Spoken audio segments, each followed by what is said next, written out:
Bonjour, ici Patrick Pierrat, éditeur d'Info Bref. Avant de débuter ce bulletin, un mot sur le nouveau podcast Dollar & Cent. C'est l'allié idéal de votre portefeuille, car dans chacun de ces épisodes, il vous donne des astuces faciles à intégrer à votre quotidien pour économiser des milliers de dollars par année sans avoir à faire de budget. Découvrez-le en cliquant le lien dans la description de cet épisode. Bonne écoute. Voici l'essentiel des nouvelles ce mardi 23 janvier. Ottawa plafonne temporairement le nombre d'étudiants étrangers. Le gouvernement fédéral limitera pendant 2 ans le nombre d'étudiants étrangers acceptés au pays. 360 000 permis d'études seront accordés cette année, contre environ 560 000 l'an dernier. Le nombre de demandes acceptées sera à la fin de cette année réévalué pour l'an prochain. Des plafonds ont été fixés pour chaque province. Le Québec, qui accueille moins d'étudiants que d'autres provinces, pourra en accueillir davantage que l'an dernier. L'Ontario, la province qui en accueille le plus, devra au contraire réduire leur nombre de 50%. Un premier sommet canadien contre le vol de véhicules. Le gouvernement Trudeau a annoncé qu'un sommet national pour lutter contre le vol de véhicules réunira le 8 février à Ottawa des partenaires locaux, provinciaux et fédéraux. Le ministre de la Sécurité publique du Québec, François Bonnardel, y participera. Selon le groupement des assureurs automobiles, qui représente la quasi-totalité des compagnies qui proposent de l'assurance automobile au Québec, plus de 10 500 véhicules avaient été volés au Québec en 2022, soit une hausse de 37% par rapport à l'année précédente. Pierre Fitzgibbon a précisé le rôle qu'il prévoit pour les entreprises privées dans la distribution d'électricité. Le ministre de l'Économie et de l'Énergie a dit que le projet de loi qu'il déposera le mois prochain autorisera les entreprises qui produisent de l'électricité à vendre leur surplus à Hydro-Québec ou à d'autres consommateurs privés. Ces entreprises ne pourront pas utiliser le réseau public pour l'électricité qu'elles vendent. Elles devront construire des lignes de transport privées. Fitzgibbon explique que le gouvernement veut encourager la production privée d'électricité pour répondre à une demande croissante, parce qu'Hydro-Québec n'a pas assez de capacité de production pour tous les projets industriels.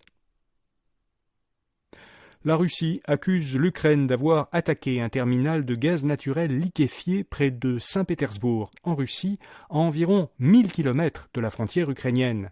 Le gouvernement russe soutient que l'incendie a été causé par une attaque ukrainienne.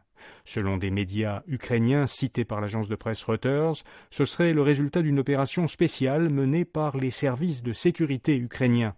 Les autorités ukrainiennes n'ont pas confirmé ces informations. Celle qui devait être la nouvelle dirigeante de Soccer Canada a démissionné 2 jours avant d'entrer en poste. Alison Walker a informé samedi l'organisation sportive qu'en raison d'un problème personnel imprévu, elle ne pourrait pas remplir ses fonctions de secrétaire générale. Walker devait devenir la première femme à prendre la tête de Soccer Canada. Elle avait auparavant occupé des postes de direction à Bell Media et au Comité olympique canadien.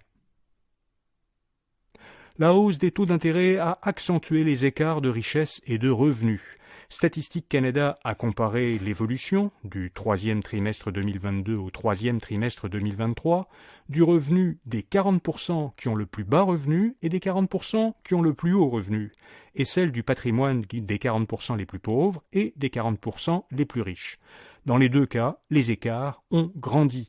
L'agence fédérale explique que la hausse des taux d'intérêt est la cause de cette évolution. Elle a eu une incidence négative sur le revenu, l'épargne et la valeur nette des ménages qui ont les plus bas revenus et le plus bas patrimoine. Les indices boursiers américains ont atteint de nouveaux sommets. Les 2 principaux indices ont dépassé hier leur niveau record. Le S&P 500 a atteint 4 850 points et le Dow Jones était à plus de 38 000 points en fin de journée. Ces 2 indices avaient atteint leur précédent sommet il y a environ 2 ans. Une société de Montréal appartenant à des fondateurs de Pornhub obtient un important financement. Valsoft, qui est une entreprise qui acquiert des éditeurs de logiciels, a obtenu un financement de presque 230 millions de dollars.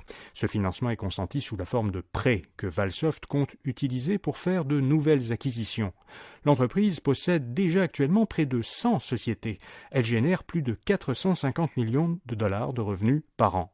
Elle est dirigée par Sam Youssef et Steph Manos, 2 des fondateurs et anciens investisseurs du site pour adultes Pornhub.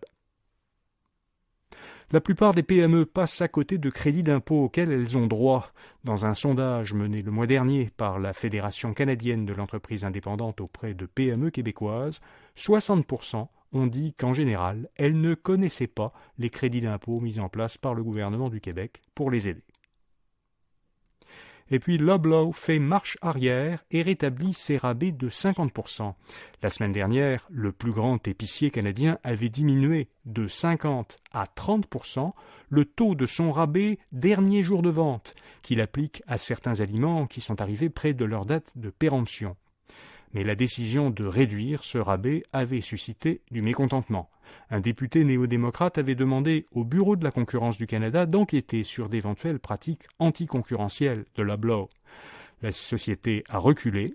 Un rabais de 50% est à nouveau en vigueur dans les Provigo du Québec pour les produits en dernier jour de vente. Voilà, vous savez l'essentiel. Bonne journée et à demain matin.